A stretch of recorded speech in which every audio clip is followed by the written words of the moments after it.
gukeza abami babiri ntibari Imana dukorera mureke twerure oya ntibikabe gukeza abami babiri ntibari Imana dukorera mureke twerure oya ntibikabe gukeza abami babiri ntibari Imana dukorera mureke twerure yewe ntibikabe gukeza abami babiri ntibari Imana dukorera mureke twerure oya ntibikabe gukeza abami babiri ntibari Imana dukorera mureke twerure oya ntibikabe gukeza abami babiri ntibari Imana dukorera mureke twerure oya ntibikabe gukeza abami babiri ntibari Imana dukorera mureke twerure. Umurongo wa 6 haravuze ngo ariko nijoro mu gicuku habaho urusaku ngo umukwe araje mumusohoke mumusanganire Imana nitugirire neza. Haleluya. Amen. Ijambo ry'Imana rivuze ku mukwe, rivuga no ku ijoro, rivuga no kubagombaga gusanganira umukwe. Turi mu gihe gisa naho isi yacuze umwijima cyane, kandi abantu benshi barifuza ko bucya bagakomeza imirimo yabo, bagakomeza gahunda zabo, ariko ndagira ngo nshimangire ko muri iri joro yaba iri rya covid mubona n'ibindi umukwe yaza. Amen. Kandi akaza ritaracya. Ndagira ngo babwire ko dukwiye kuba mu buzima twiteguye gutaha. Imana ishimwe. Arurera abana yabyaye abarere nk'uwabasiga ari imfubyi, ariko akabasigira Imana. Inshuro nyinshi isi ikunda kudushuka ikatwereka ko dufite igihe mu isi, ariko muri aya masengesho ndagira ngo uhakure imbaraga, tuze gusaba Imana imbaraga zo kuba abantu biteguye gutaha. Nagira ngo mbabwire ko ideni Imana idufitiye ni rimwe gusa. Ideni umwami wacu Yesu Kristo adufitiye ni rimwe ryonyine. Burya andi madeni tujya tuvuga ntabwo ariyo. Ideni umwami wacu Yesu Kristo adufitiye ni iryo kugaruka gutwara umugeni.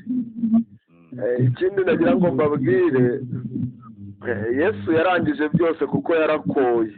Haleluya. Buriya hari ibintu tujya twita amasezerano, ariko ijambo ry'Imana ryavuze ngo bana bato ntibakabashuke, kuko isezerano twasezeranijwe ni iry'ubugingo. Abantu benshi bakunda kuvuga ngo Yesu ngo ashobora, ngo ntago yaza ngo batarabikora, ariko ndagira ngo twongere twibukiranye ko nta rindi deni umwami wacu Yesu Kristo adufitiye uretse iryo kuza gutwara umugeni yakoye. Kandi ndagira ngo mbabwire ko muri iki gitondo twese twarakowe.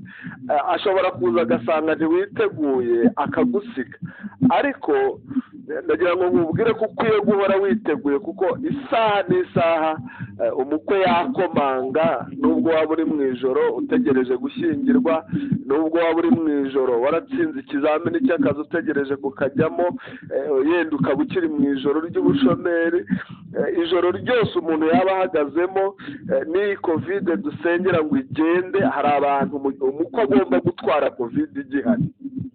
Imana itugirire neza. Hari abantu bagomba kugenda insengero zitarafungurwa. Imana nitugirire neza. Imana ishimwe. Ndashaka ko dufatanyiriza hamwe gusenga, uhora uzirikana ideni umukwe agufitiye. Umwami wacu Yesu Kristo ujye ubyuka mu gitondo uvuga ngo nyamara yaza. Imana itugirire neza. Buriya amajoro aratandukanye. Ubundi amajoro yewe iyo nyakurura mu buryo bw'umwuka mbaza Imana, ntabwo amajoro burya ari ibibazo gusa. Hari n'igihe umuntu aba ari umukire, hari n'igihe umuntu aba arangije kwiga, nk'abanyeshuri bari kwiga, hanyuma umuntu akaba arangije yiteguye ko agiye kubona akazi, hanyuma akazi ntaba akikabonye kubera ko umukwe aje. Imana itugirire neza. Hari n'igihe umuntu rwose aba yarahawe ihumure ry'ubu buzima, amaze gukora abona bigenda neza, ariko ndagira ngo mbwire ngo ubuzima bwose twaba duhagazemo uyu mukwe yaza kuko yarakoye. Imana nitugirire neza. Reka dufatanyirize hamwe gusenga, kandi mwumvise ko icyo Imana yashatse kutwumvisha muri iki gitondo ni kimwe, yaba bahatisha abana amagambo avuze niyo yarandi ku mutima, niyo Imana yampaye muri iki gicuku cy'iri joro. Ndagira ngo mbabwire ko iri jambo uryumve nk'ijambo Imana ivuganyemo nawe, kuko ukwiye kuba mu buzima witeguye. Haleluya. Nujya ubyuka, urumva tugira imishinga myinshi, kandi abantu baba bafite n'imishinga irambye, ni byiza kuyigira, ariko umushinga wa mbere uzi imbere ni ukuba witeguye gutaha. Urumva kubera inzira tunyuramo dusanganira uyu mukwe wacu wadukoye amaraso y'igiciro, isa n'inzira iteye ubwoba kuko ni inzira y'urupfu. Abantu benshi batinya gupfa, ariko gupfa ni inyungu ku mukristo wese w'ukuri. Imana nitugirire neza. Niryo rembo. Hari abantu covid igomba kubera irembo. Hari ubuhanuzi bw'ibinyoma bugenda buba buriho bwinshi, ngo yenda ngo covid, ngo abantu b'Imana, ngo Imana yarabakingiye, ngo ntacyo yabatwara. Zeru. Covid ishobora kuba irembo ry'umukiranutsi. Sinzi niba narigeze kubabwira, ntabwo uko dupfa ari byo bisobanura aho tujya. Imana itugirire neza. Umuntu ashobora gupfa atonyoka ariko akajya mu ijuru.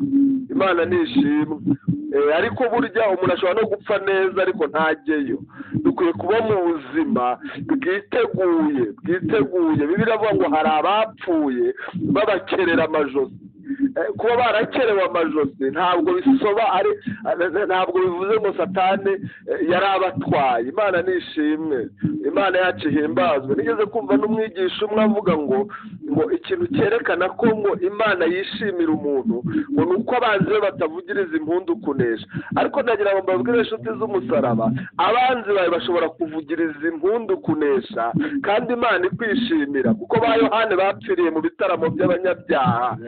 Herodi yararirimba, aranezerwa, umukobwa we yabyinnye. Imana yemera ko Yohana apfira ahantu nk'aho mu gitaramo cy'abanyabyaha. Ndagira ngo mbabwire inshuti z'umusaraba, twe kurangazwa n'ikintu icyo ari cyo cyose cyatumarira amavuta, kuko umukwe yaza rwose.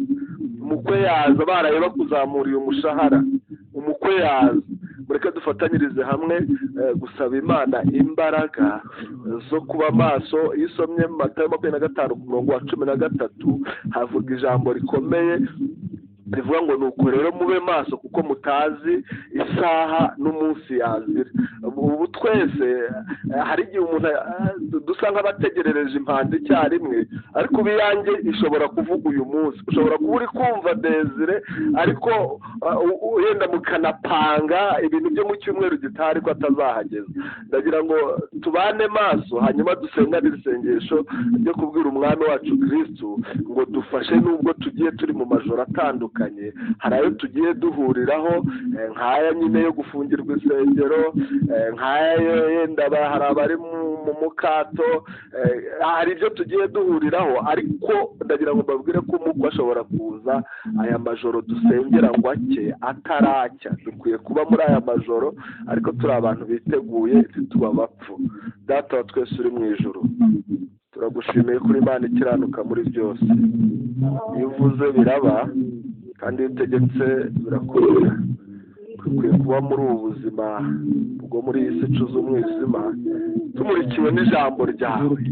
Izina ryawe niryubahwe. Twe kumurikirwa n'amarangamutima yacu, twe kumurikirwa n'imigambi n'ibyo tugambirira n'ibyo twifuza cyangwa turarikiye, ahubwo tumurikirwe n'ijambo ryawe. Izina ryawe niryubahwe. Dukwiye kuba muri ubu buzima twiteguye. Ari abo ugiye kugirira neza ukabasubiza ku byo bamaze iminsi bagusaba, babe mu bisubizo, ariko ari abantu abantu biteguye ku isaha n'isaha umukwe yaza. Turagushimiye, uri Imana nziza, uri Imana ikiranuka muri byose, uri data wa twese mwiza. N'ufite ikibazo kandi nawe amenye ko neza ushobora kuza bitarakemuka.